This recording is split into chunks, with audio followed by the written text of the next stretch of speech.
Saat pengantar makanan mengantarkan pesanan, tanpa sengaja melihat seragam polisi tergantung di rumah pelanggan, dia secara refleks melihat beberapa kali. Liao Yan yang menerima pesanan, sangat bingung dengan perilaku sang pengantar makanan. Mengapa pengantar makanan terkejut melihat seragam polisi? Ada beberapa jiwa yang tidak tenang. Tanpa banyak berpikir, suara ketukan pintu terdengar lagi di luar. Baru saat membuka pintu, mereka menyadari pengantar makanan masih berada di sana. Apakah kamu seorang polisi? Sang pengantar makanan memberikan cerita kepada polisi yang mereka temui secara kebetulan. Menceritakan sebuah cerita. Dalam 3 bulan terakhir, setiap Kamis dini hari, selalu menerima pesanan ke alamat yang sama. Sementara gadis yang mengambil pesanan, setiap kali dia selalu tersenyum sambil mengenakan masker kartun. Meskipun dia selalu yang mengantarkan pesanan, namun mereka tidak pernah berbicara satu kata pun. Mereka berbicara kepada orang asing yang akrab. Mereka saling memberikan kehangatan dengan kertas dan pena. Namun pada malam sebelumnya, masih hari Kamis yang akrab, gadis itu tidak hanya memesan makanan lebih awal.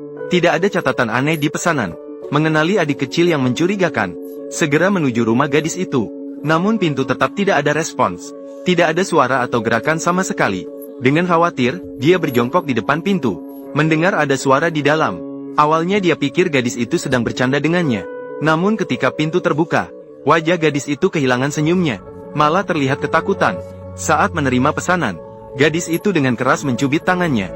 Pria kecil di tengah jalan tiba-tiba menyadari, mungkin ini adalah sinyal pertolongan dari gadis itu. Maka dia segera berbalik dan menuju pintu rumah gadis itu. Namun pintu tetap tidak ada respons. Di dalam tetap sunyi tanpa suara, karena suara ketukan pintu terlalu keras, mengganggu tetangga sebelah. Apa yang sedang dilakukan di tengah malam seperti ini? Pelayan antar makanan. Saya sudah mengantarkan masuk. Sudah masuk. Kamu mau menipu siapa? Tempat ini sama sekali tidak berpenghuni. Saya benar-benar sudah mengantarkan masuk.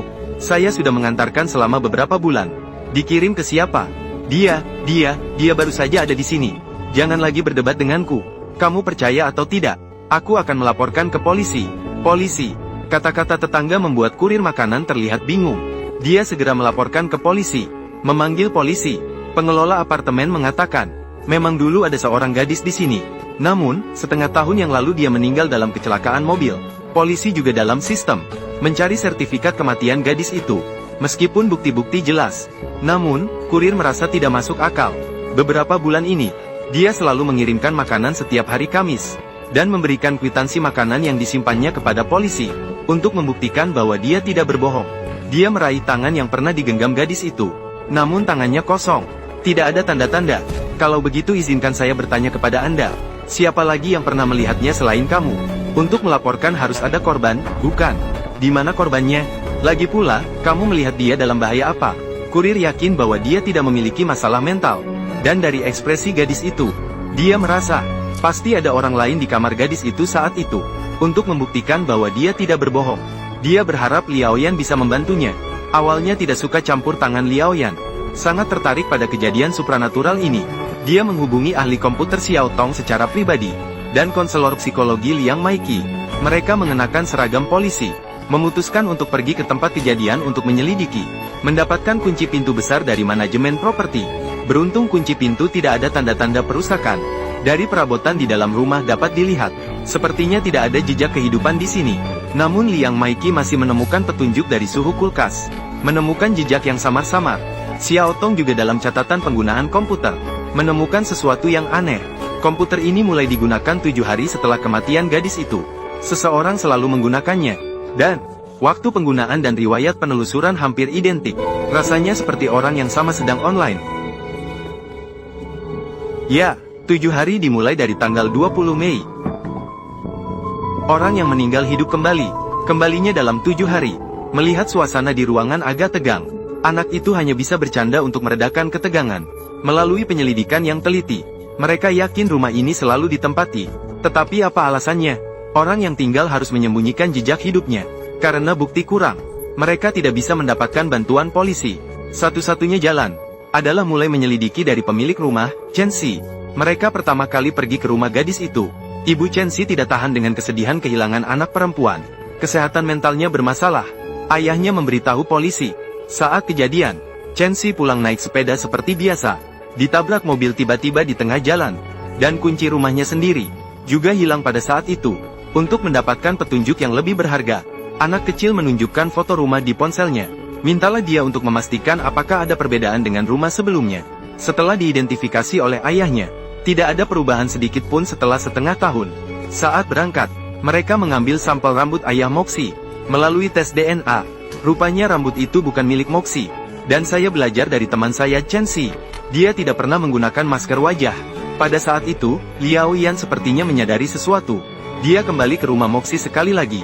Benar saja, dia menemukan masker kartun di laci. Dan dia mengambil setengah sidik jari dari atasnya. Dari sini dapat dipastikan bahwa kurir pengiriman tidak berbohong. Untuk mendapatkan petunjuk berharga lainnya, Liao Yan mengunjungi tetangga di lantai yang sama. 4.177.778. Ibu tua sangat yakin bahwa gadis di sebelah hidup dengan baik. Karena baru-baru ini, ketika dia kembali dari belanja, dia tiba-tiba mengalami hipoglikemia. Dan kebetulan bertemu dengan gadis tetangga sedang membuka pintu. Gadis itu segera mengeluarkan permen dari saku, dan memasukkannya ke mulutnya. Dengan ragu-ragu, Liao Yan mengeluarkan foto Chen Xi, untuk meminta ibu tua itu mengonfirmasi. Sepertinya dia mengenakan masker besar hari itu. Malam sebelumnya, apakah kamu mendengar suara khusus apapun? Oh, kamu ingin minum air. Satu-satunya petunjuk yang ditemukan hanyalah setengah sidik jari. Oh, Bibi, tidak perlu. Maaf mengganggu. Aku pergi dulu. Meskipun ibu tua itu tuli, tapi tidak bodoh. Dari petunjuk yang ada, dapat disimpulkan, rumah ini benar-benar dihuni oleh seorang gadis yang mirip dengan Chen Xi. Saat ini, satu-satunya petunjuk yang ditemukan hanyalah setengah sidik jari. Magi yang kecewa awalnya ingin membuka jendela untuk mendapatkan udara segar. Dia melihat seseorang sedang merekam video di gedung seberang. Dan latar belakangnya adalah gedung mereka. Dengan sikap mencoba, dia menemukan pemuda yang sedang merekam video. Setelah memahami, baru tahu bahwa pemuda itu sedang merekam. Pemuda yang merekam video adalah ahli swafoto. Maichi menggunakan daya tariknya sendiri, mendapatkan semua video selfie yang diambil oleh si kecil selama beberapa bulan. Setelah menonton satu persatu, mereka menemukan ada 3 video yang merekam bayangan gadis di dalam rumah. Gadis terakhir muncul 2 hari yang lalu malam. Juga kebetulan saat kurir makanan terakhir kali mengantarkan pesanan. Waktu pengantaran terakhir, memiliki cukup bukti. Mereka segera melaporkan kasus ini ke kantor polisi. Dengan membandingkan setengah sidik jari melalui sistem keamanan publik, investigasi menemukan bahwa gadis dengan masker wajah kartun itu bernama Yu Lengleng. Berdasarkan catatan laporan, 4 tahun yang lalu, gadis itu meninggalkan rumah karena bertengkar dengan ayahnya. Kemudian dia membatalkan laporan karena kembali ke rumah. Yu Lengleng meskipun sebaya dengan Chen Xi, juga memiliki beberapa kesamaan. Namun keadaan keluarga keduanya sangat berbeda. Ayah Yu Lengleng adalah bos perusahaan terkenal di daerah tersebut, menjadi idola sejak kecil bagi semua orang. Untuk mencari tahu, mengapa Yu Lengleng tinggal di rumah Chen Xi, polisi memutuskan untuk pergi ke rumah Yu untuk mencari tahu. Yang mengejutkan adalah, putrinya hilang. Ayahnya tampaknya tidak khawatir, karena putrinya sering tidak di rumah. Dengan sifat yang keras kepala, dia pikir gadis gila itu mungkin sedang berlibur ke luar negeri. Sementara ibu tirinya di sampingnya, juga terbiasa dengan kehilangan lilin yang dingin. Karena selama uangnya cukup, Yu Lengleng bisa tidak pulang ke rumah selama bertahun-tahun. Saat itu, adik Yu Lengleng datang ke lantai bawah. Melihat ada polisi di sana, dia segera naik ke atas. Meskipun hanya detail yang tidak terlihat, namun menarik perhatian petugas polisi. Mereka dengan sukarela menawarkan untuk pergi ke kamar Yu Lengleng. Sementara Liao Yan pergi ke kamar Luan Luan. Kamu polisi, kakak perempuan saya kembali membuat masalah. Kembali membuat masalah. Apakah dia selalu membuat masalah? Kali ini dia menipu seseorang. Dia dibuat jadi korban oleh orang lain. Mengapa begitu? Orang seperti dia hanya memiliki 2 akhir. Kapan terakhir kali dia pulang? Saya tidak tahu. Sikap dingin keluarga membuat polisi terkejut. Meskipun tidak mendapatkan petunjuk berharga. Saat berangkat, mereka masih mengambil sampel gen ayah. Berdasarkan perbandingan, rambut yang ditemukan di kamar daun film memang milik Yu Lengleng. Namun orang ini tiba-tiba menghilang selama 40. Petugas yang berjaga di rumah daun menemukan sesuatu.